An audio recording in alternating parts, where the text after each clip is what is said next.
Right. So in last class we discussed what are linear dependence, independence, and basis and dimension. Right. So these are the things we discussed: linear combination, linear dependence, and the linear independence, and then what is a linear span, and then we discussed the basis, and we discussed what is dimension. Right. And the dimension is nothing but number of elements in the basis set. So we say a set is a basis of a vector space when it spans the vector space and that set is linearly independent. Right. And we observed some more results, like any two bases will have same number of elements, and any element in the vector space can be uniquely expressed as a combination of linear combination of the basis elements. So if you represent it in one way, so that representation is unique when your elements are basis. If you are writing it as a linear combination of basis elements. Whereas if you take a linearly dependent set, suppose if a linearly dependent set spans the vector space, then the representation need not be unique. It's not unique because since there is a dependency, like you can write one element as a combination of others, so you can get infinitely many combinations. Okay, but in a basis set, in the definition itself, we are taking that set to be linearly independent, so that's why the representation is unique. And there are few more things we need to observe. We have seen a finite dimensional vector spaces like R, this is one dimension, and R2, and it is very important to know on which field we are going to discuss. Suppose if you ask me what is the basis set of R over Q, then here, so what do you think? What will be the basis set of R over Q? Suppose if I ask you the basis of the vector space R over R, you may say that 1 is a standard basis. Why? Because whatever real number you need, you just do one thing. You take an element from the scalar alpha, multiply with that, so you will get alpha. But whereas if you are in a vector space over rational numbers, let's say I'm taking a real vector space over rational numbers. So here I'd like to see what are the elements in the basis set. If I have 1, it is not just enough. Why? Because suppose I want the number root 2. So how do you obtain root 2 from 1? So your voice not clear. My voice is not clear?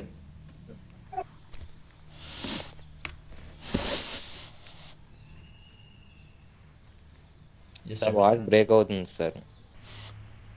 That's fine. So R over R, the basis is 1, whereas R over Q, I cannot generate root 2 with the help of 1 and with the help of rational numbers. This is what you have. You have a rational number bag. The scalar bag is rational number bag. Now you have this element. So just using this scalars and 1, you need to generate root 2. Is it possible?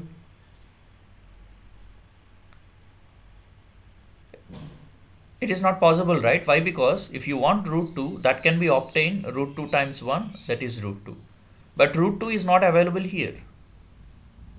Okay, so I cannot generate root 2 with 1 and this rational number. So in the basis set, I should include root 2.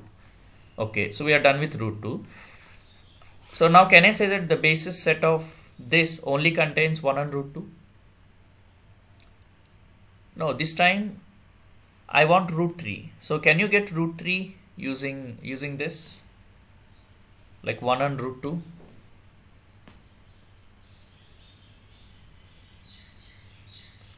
So we cannot. So in that case, you include root 3. And similarly, root 5. How about root 7? So these are all numbers which are not available here in rational numbers, right?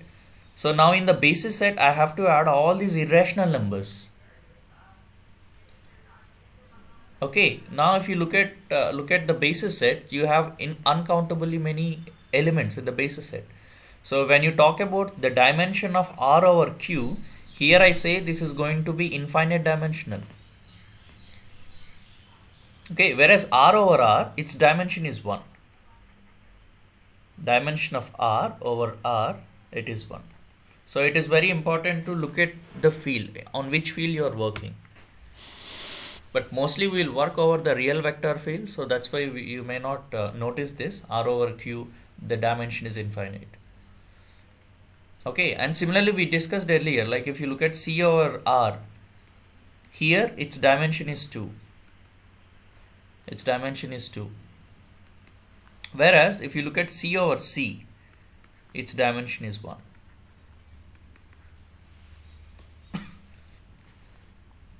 Right. Fine. So now we have seen what are infinite dimensional space and finite dimensional vector spaces. So there are two things we have seen: finite dimensional vector spaces. It means there are finitely many elements in the basis set, and similarly infinite dimensional vector spaces. So it means you should observe that in its basis set you have infinitely many or uncountably many elements. So now let us talk about finite dimensional vector spaces. So let me talk about this.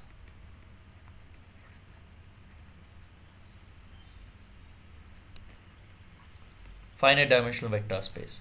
So here, if you know that, let's assume that let V over F be a vector space, and the dimension of V over this field that is n. You came to know it is n.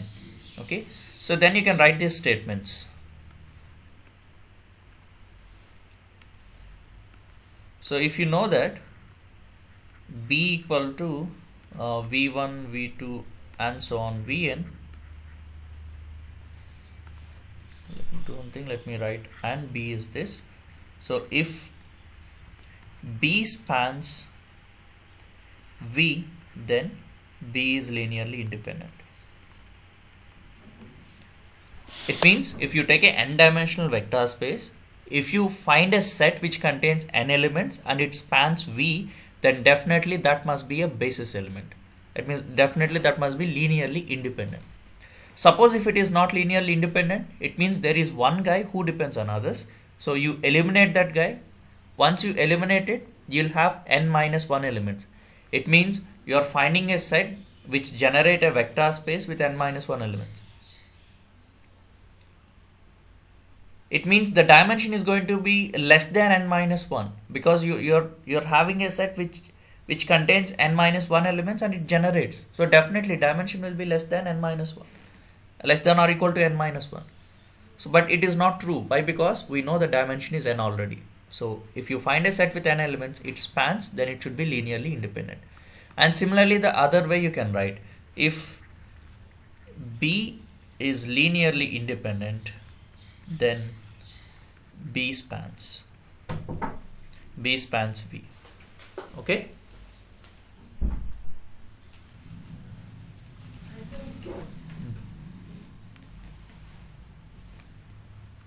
Right.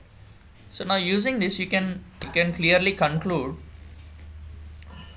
when you have a set with more than n elements, then definitely that set is going to be linearly dependent.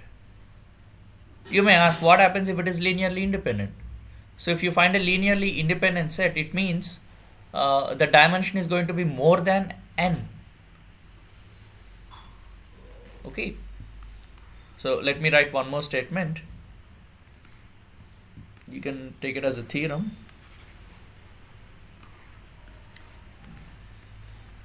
If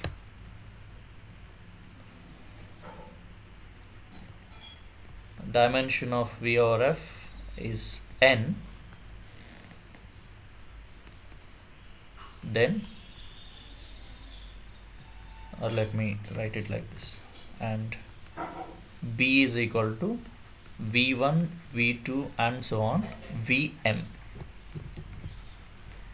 Okay, so then I can say that B is linearly dependent if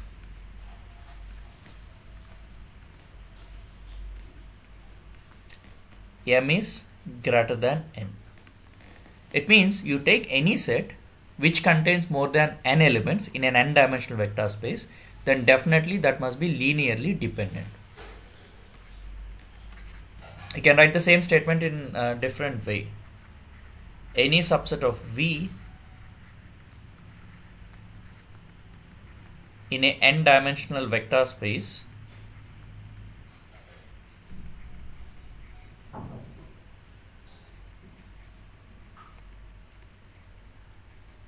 is linearly dependent.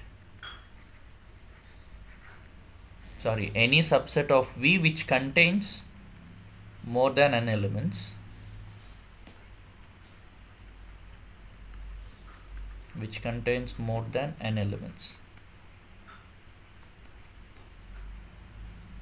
in an n-dimensional vector space is linearly dependent.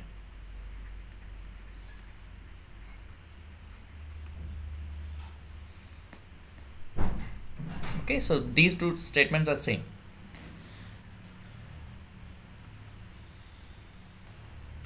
So suppose if you take set of all matrices, let's say I'm taking set of all 2 by 2 matrices. Okay, now I'm going to give you 4 matrices, 1 0 0 1 and 1 2 3 5, 9 1 2 6, 3 1 0 minus 1, 5 1 10 minus 3. So now if you observe that there are 5 elements in this set. Now if you take set of all 2 by 2 matrices, it's what is its dimension? X, Y, Z, W. So there are 4 distinct elements I can see here. So its dimension you can see it's 4, 2 by 2. Okay, so the dimension of set of all 2 by 2 matrices is 4, and in this set you have more than 4 elements. Therefore this set is linearly dependent. But when you have 4 or less than 4 elements, there is no escape, you have to check. If you have exactly 4 elements, then you can use determinant technique. When the determinant is non-zero, you say they are independent. When the determinant is 0, you say they are dependent. Suppose if you have less than 4 elements here, then you need to check the linear combination. Start with a linear combination, equate it to 0. If you find non-zero constant, you say it is dependent. If you find all CIs must be 0, then it is linearly independent. Okay.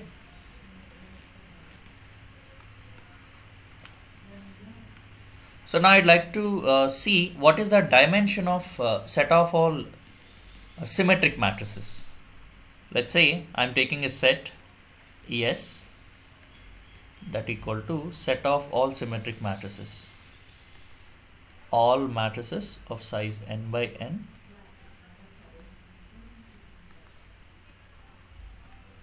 which belongs to MNR such that A transpose equal to A. Now clearly this S is a vector space, no doubt in it. Why? Because if you add two symmetric matrices, again it will be a symmetric matrix, and when you multiply a symmetric matrix with a constant, again it is a symmetric matrix. So this creates a vector space, and of course it is a subset of all, it is a subspace of set of all n by n matrices. Now the question is, what is dimension of S? What is the dimension of S? Yeah, correct. N into n plus 1 by 2. Why? Because we have already seen in the earlier. So if you want to construct a symmetric matrix, so you need to know the diagonal entries and plus 1 diagonal entries, plus 2 diagonal entries, and similarly here. Once if you know the diagonal and above, you can simply write the diagonal and below.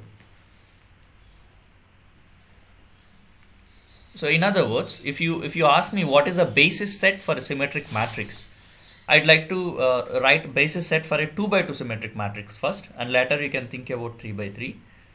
So 2 by 2 symmetric matrix will look like this: A, B, and B, C, isn't it? So now if you look at its basis, now in its basis element you'll have 1, 0, 0, 0, and 0, 1, 1, 0, and 0, 0, 0, 1. That's it. I'm finding 3 variables here: A, B, C. So it is enough to have 3 elements in the basis set. Okay, so dimension of 2 by 2 symmetric matrices is 1 plus 2. So that's gonna be 3. Whereas if you take 3 by 3, so I'll have A, B, C, next E, F, G. Right. So now here, if you have E here, then definitely you should have E, and you should have G here and F here, right? So then, what are the, how many elements you need? 1, 2, 3. 1 plus 2 plus 3, and we observed it is 3 into 3 plus 1 by 2. So that's what, nothing but 6. Now if you look at the basis elements, I can tell you what are those 6 basis elements. So one element is 1, 0, 0, 0, 0, 0, 0, 0, 0. And similarly, here you'll get 1, here you'll get 1. And the next element is 0, 1, 0, 1, 0, 0, 0, 0, 0. So this is the one which is related to U, E. And similarly related to G, so 0, 0, 1, 0, 0, 0, 1, 0, 0. So that is how you can write all 6 elements in the basis set. So set of all symmetric matrices, its dimension is going to be n into n plus 1 by 2. Okay, similarly for skew symmetric matrix, we know there will be n into n minus 1 by 2 distinct elements. Because if it is skew symmetric, you know that the diagonal entries must be 0. And whatever you have it on the diagonal above, you'll have minus of those elements in the diagonal below. So for skew symmetric matrices, so if you look at dimension of skew symmetric matrices, so that is going to be n into n plus 1 by 2 minus n. We're just removing that n diagonal entries. So once if you remove it, you'll get n into n square plus n minus 2n by 2. So this is what n into n minus 1 by 2. Okay. Now similarly, you do one thing. If you take Hermitian matrix, if you take Hermitian matrix, tell me what is its dimension. Suppose if you are taking a real vector field, then what is its dimension? And if you are seeing it as a complex field, then what is its dimension? Okay, so there are two things I'd like to mention: Hermitian matrices over real entries, not real entries over the field of real numbers, Hermitian matrices over a field of complex numbers. Okay, like we can see C over R, its dimension is 2, whereas C over C, its dimension is 1. So in that way, you try to see what about for a Hermitian matrix over a real vector field and over a complex vector field.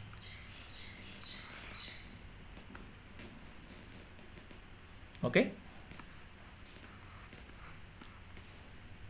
Now suppose if you take set of all matrices, I'd like to take another set of all matrices.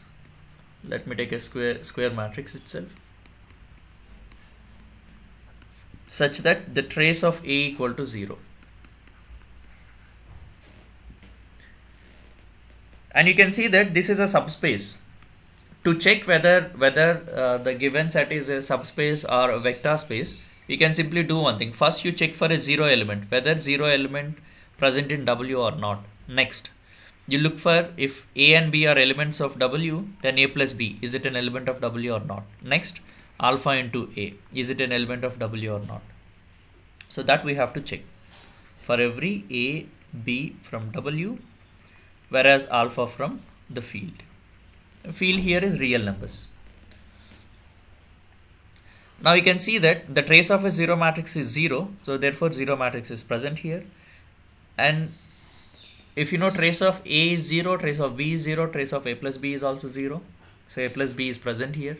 And even if you when you multiply with alpha, so the trace is alpha times 0, it is 0. So this clearly forms a vector space. Now my question is, what is the dimension of W over R?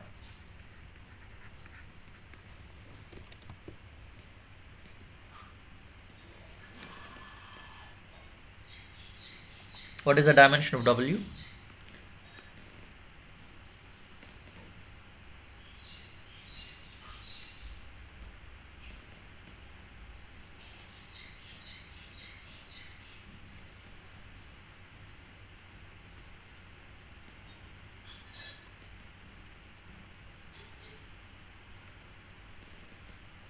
N square minus n. Yeah, correct. Is it going to be n square minus 1? Are you sure?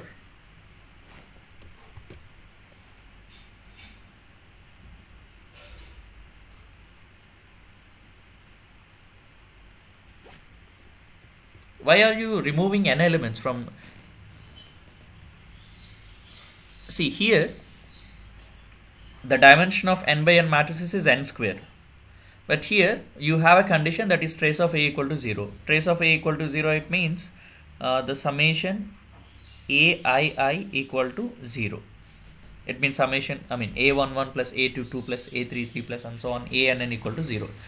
So if you know the trace is 0, what all I can do is I can replace A11 with minus A22 minus A33 and so on minus Ann. Maybe you can take any of them, A33, you can express it as a combination of others. So now when you look at the form of the matrix, the rest of the entries there is no change, you'll have as it is, but the first entry I can express it in terms of A22, A33 and so on, Ann. Now you count total how many distinct elements are here. Or when you write it as in terms of variables, let's say if I write y here and w here, and let's say z here, then here I should write, definitely I should write, if you want trace to be 0, you should write minus z.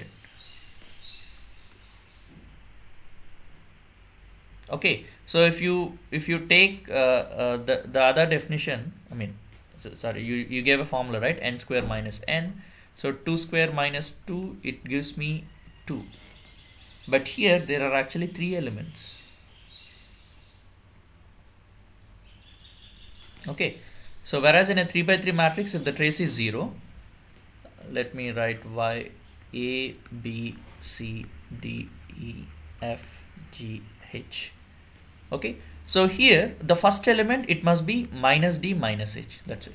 Now you see total how many unknowns are here. So total you can see that 9 minus 1. Because only we are replacing the first element or any diagonal element with the other diagonal entries. That's what we are doing. Okay, so now its dimension is going to be n square minus 1 when the trace is 0. Yeah, n square minus 1, correct.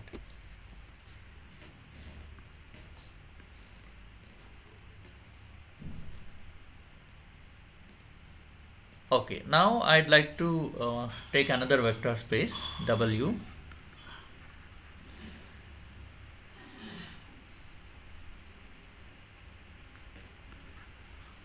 Now I'm taking set of all square matrices, n by n matrices.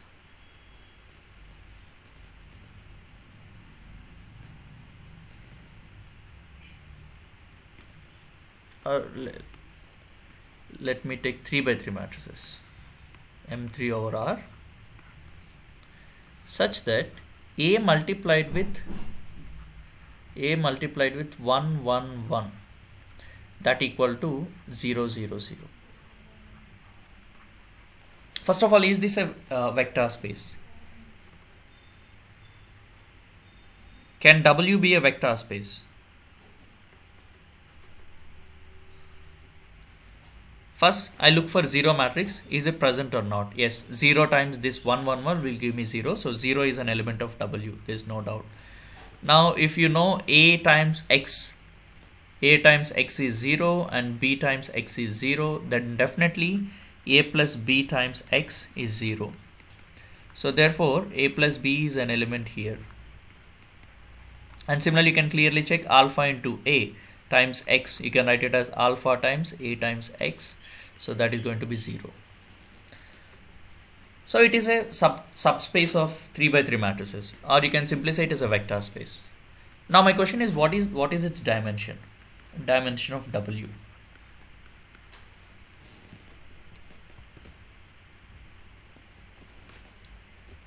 And if you understand this matrix, I am taking set of all matrices where the sum of each row is 0.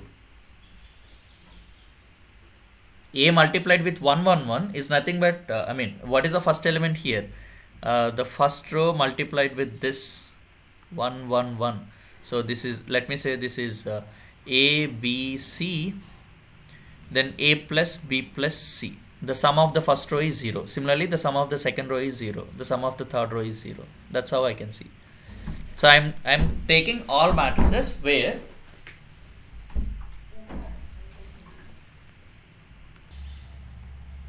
row sum is 0. Right? So what is its dimension? Can you tell me? N square minus n. Okay, you're saying 6.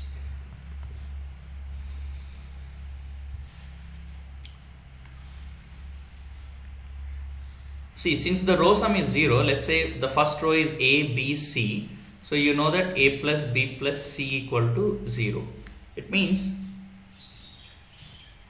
A can be expressed in terms of B and C. So this A can be replaced with minus B minus C. And similarly, in each row, if you have xy here, then I should have minus x minus y. And if I have, let's say E and F, then here I should have minus E minus F. Now you can count how many elements are there. Okay, from the first equation, you can eliminate one constant. Oh. And similarly from second, next, from third, next. So total you are eliminating 3. So therefore, if you look at the total dimension, so that's going to be 9 minus 3. So that will be 6. Now if you take n by n matrices, dimension of W for a generalized case is n square minus n. Okay.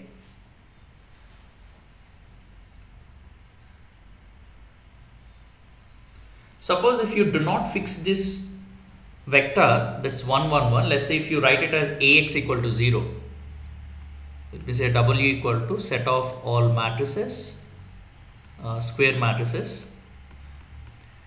That can be square or rectangular, but let me take square for time being. So A times x equal to 0.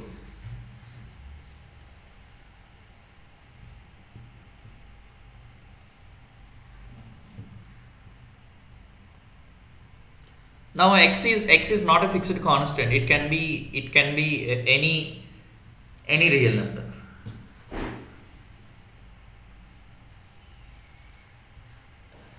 Suppose if I say x is coming from Rn, it's an arbitrary element. Can you tell me what is this set? What is W?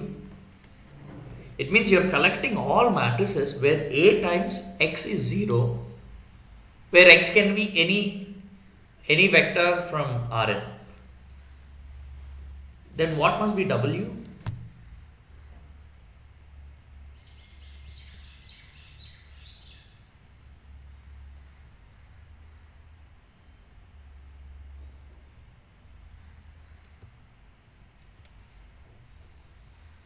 Suppose if my x is 1 1 1, you may start with a matrix where the row sum is 0.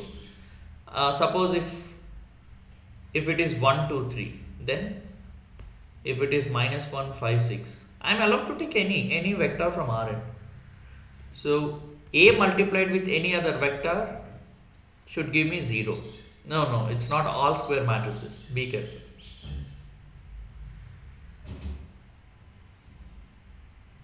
I am collecting all matrices such that A times x equal to 0, where x is an arbitrary element here, where x can be any vector from Rn.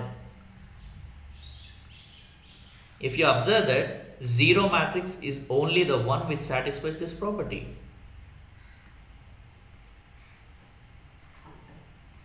Let me write it like this, 0 matrix. Why? Because we want any matrix multiplied with x, we want that to be, a matrix multiplied with x, we want that to be 0, where x can be any number, any vector. So in that case, that must be 0, the matrix must be 0, then only it can satisfy that property, A times x equal to 0. Okay, yeah. Now let me ask another question. Now W equal to, this time I am collecting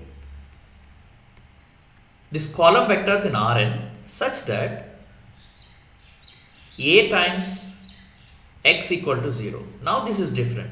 Let me call this one as W1 and this is W2. And you should understand that W1 is completely different from W2.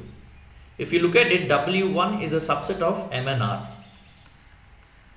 Whereas this W2, it is a subset of Rn, because you are collecting all x in Rn where A times x equal to 0, where A is a matrix of size m by n, or since it is a vector from Rn, this must be a matrix of size m by n, where A is a fixed matrix.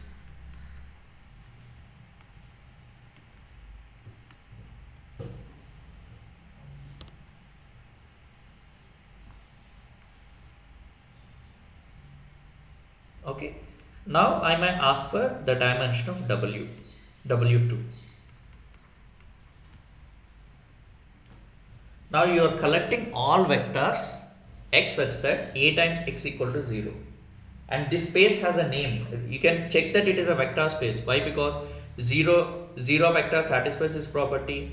And if you know A into x1 is 0 and A into x2 is 0, then definitely A times x1 plus x2 is also 0.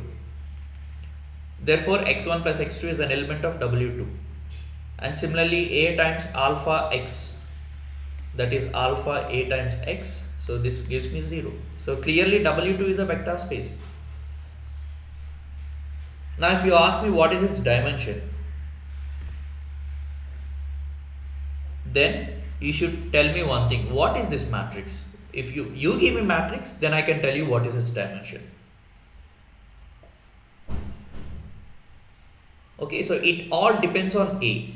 So this dimension all depends on A, but one thing I can say, this dimension is less than or equal to n. This I can say. Because it is a subset of Rn, no? So the dimension will be less than or equal to n only. We'll look at one example for a fixed A. Let me take A equal to 1, 2, 1, 0, minus 1, 3.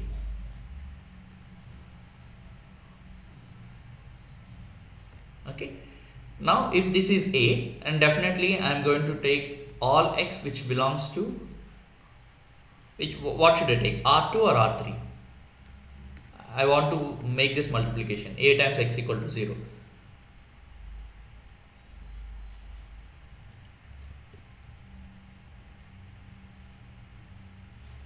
And are you sure that it is greater than or equal to 1?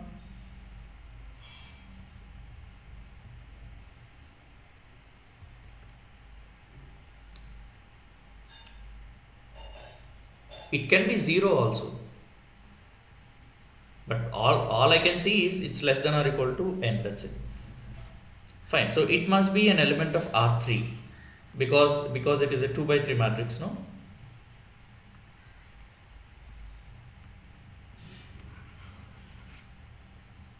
Now So let we me see can what say is the that dimension it's of greater than or equal to 1. No, it can be 0.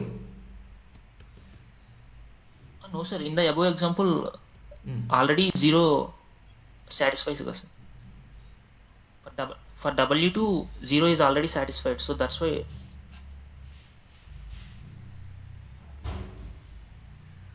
0 satisfied and in 0 respect is of just an element there.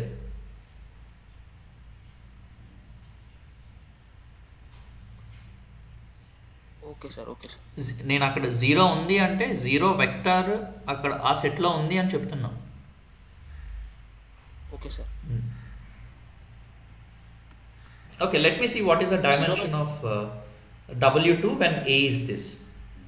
Then definitely W2 is this. W2 equal to set of all vectors x, y, z which are in R3 such that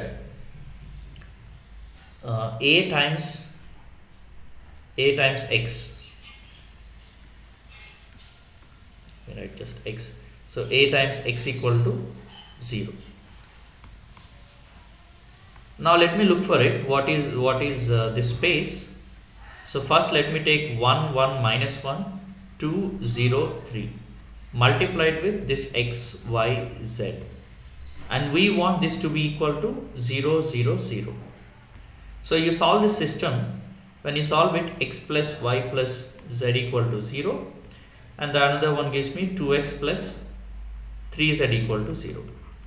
So from the last expression you can write z equal to minus 2x by 3. Now this implies you can express okay, z in terms of x, so x plus y minus 2x by 3 equal to 0. From this you can write what is y. Y in terms of x you can write. So this will be 3 minus 2 1, so x by 3, so minus x by 3. Okay, so now if you look at W, so W is nothing but set of all elements of this form. If you take x here, then this must be minus x by 3 and this must be minus 2x by 3, such that x belongs to real numbers. Or you may write the same set in this way as well. So if I start with x as 3x, the first element is 3x, and then y must be minus x and this must be minus 2x. Both are same, they are not different, both are same, both represents the same set. Now can you tell me what is the dimension of W?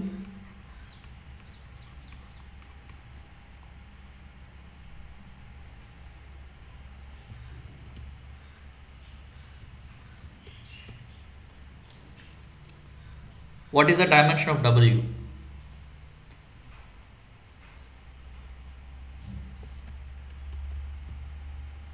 1, correct. Why? Because there is only one element I can see here, x. After writing the subspace clearly, you can simply count how many elements you need to construct it, that's it. Or in other words, this one, if you want to look at the basis set, x times 3 minus 1 minus 2. Now the basis element is nothing but 3 minus 1 minus 2. This is the basis set. There is only one element, therefore its dimension is 1. Okay, to understand it better, let us take one more example. Let me take W equal to set of all x in, this time I want a space with dimension with 2. So when it's dimension 2, let me take R3 only, such that A times x equal to 0, and let me fix what is A.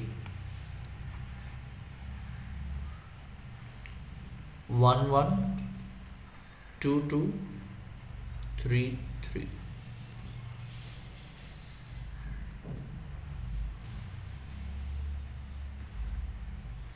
Multiplied with x y z, equal to 0, 0, 0. So this is my set. I'm collecting all x, y, z in R3 which satisfies this property. Now my question is, what is the dimension of W?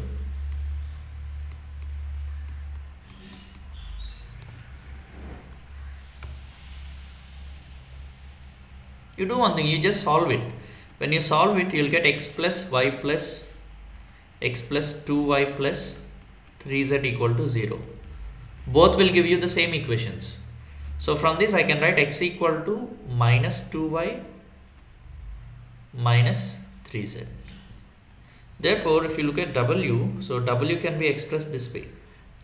X can be replaced with minus 2y and minus 3z. And y is y and z is z. That's it. Where y comma z are coming from real numbers. Now what is its dimension?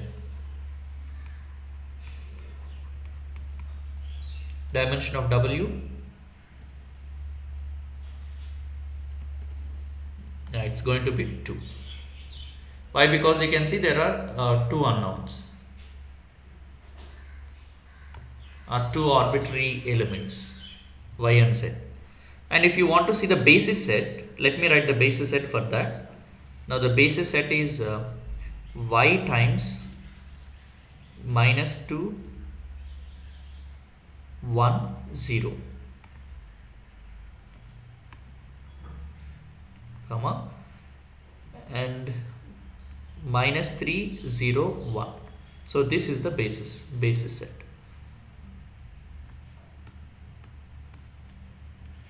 There are two elements in the basis set, and of course you can see that every element here can be expressed as linear combination of these two, that is y times minus 2, 1, 0 plus z times minus 3, 0, 1. This is what. Okay. Now whatever we have seen here, this has a name, special name. This is called null space of this matrix. When you take this matrix A times x equal to 0. If you collect all x which satisfies A times x equal to 0. Now that collection of x, that collection we call null space of A. It means that is a vector which will vanish when you multiply with A. Vanish, I mean it will become 0.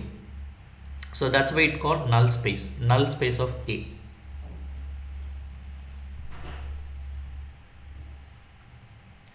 And the dimension of null space of A, we call it as nullity.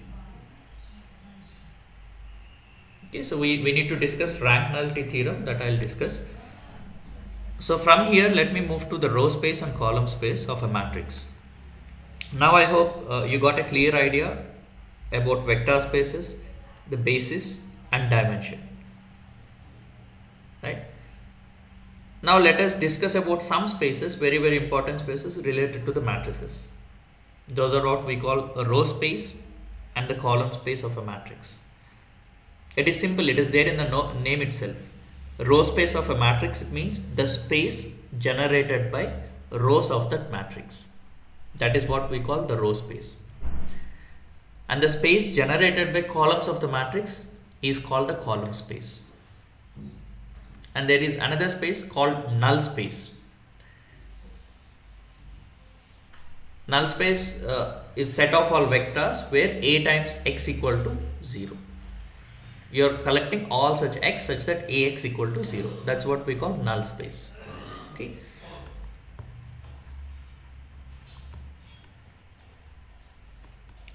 Row space of a matrix.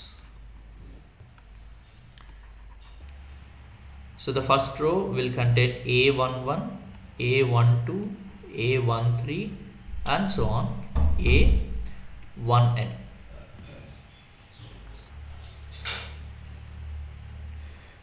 Yeah, now the question is, what is the dimension of the row space? So if I take a matrix, what will be the dimension of the row space? You can observe one thing, the dimension of the row space is less than or equal to m. Why? Because there are m rows. You're just going to take the linear combination of those m rows. So now when you look at its dimension, it's going to be less than or equal to m. If you have m independent rows, its dimension will be m. If you find some dependent rows there, then it is going to be less than m.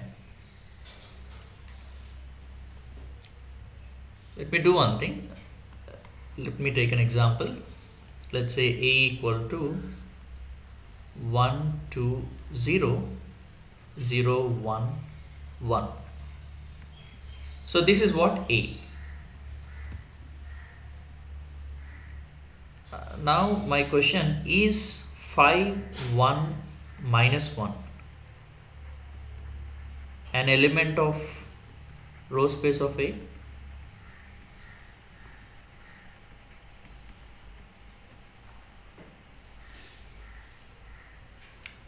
Does it belongs to the row space of A?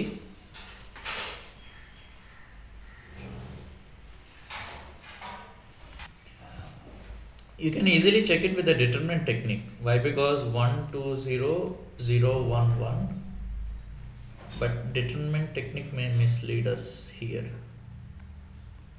because it may happen that these two are dependent, but anyway we can see these two are not dependent. So you cannot express 5 1 minus 1 as x into r1 plus y into r2. So there is no x and y which satisfies this equation. Therefore, this does not belongs to the row space of A. Similarly, so now here you can see that the row space of A,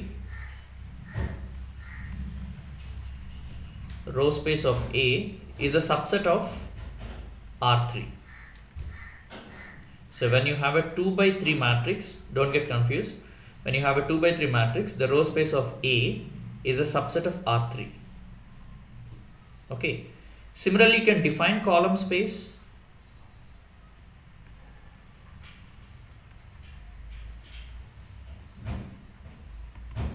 The space generated by columns. The vector space generated by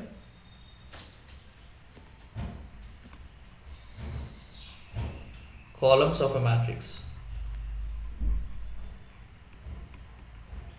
For example, if you take the same A, let's say A equal to 1 2 0 0 1 1. So when you look at the column space of A, so we usually denote it as COL of A. Okay, the column space of A, this is going to be a subset of R2. So when it is a 2 by 3 matrix. Why? Because if you look at each column 1 0, it belongs to R2. Okay, and similarly 2 1, it belongs to R2. The columns are in R2. So when you look at the dimension of the column space,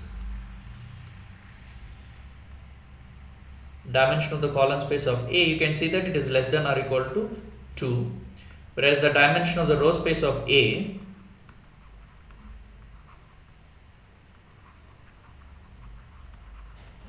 and this is going to be less than or equal to 3. But in future we are going to prove that the dimension of the column space and row space are equal. You take any matrix, the dimension of the row space is same as the dimension of the column space. So once if you prove that result, you can directly conclude that the dimension of the row space of A is less than or equal to 2, not that less than or equal to 3. Because you know the dimension of column space of A is less than or equal to 2, it can't go beyond 2. So definitely the row space also cannot go beyond 2, even though you have vectors from R3.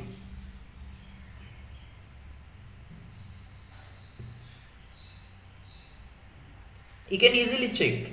You can use the just a common sense. You see the number of rows. The number of rows are 2. So when you have two vectors, when you take linear combination of the two vectors, the dimension of the space is going to be less than or equal to 2 only. Why? Because the maximum you have two vectors. So it means maximum you can have two linearly independent vectors here. If they are dependent, then the dimension is 1. If they are independent, then the dimension is 2. That's it. Now there is no question of getting dimension 3. Okay, that way you can easily see the dimension cannot, either the dimension of the row space or column space is always less than or equal to minimum of m comma n. This we can clearly conclude.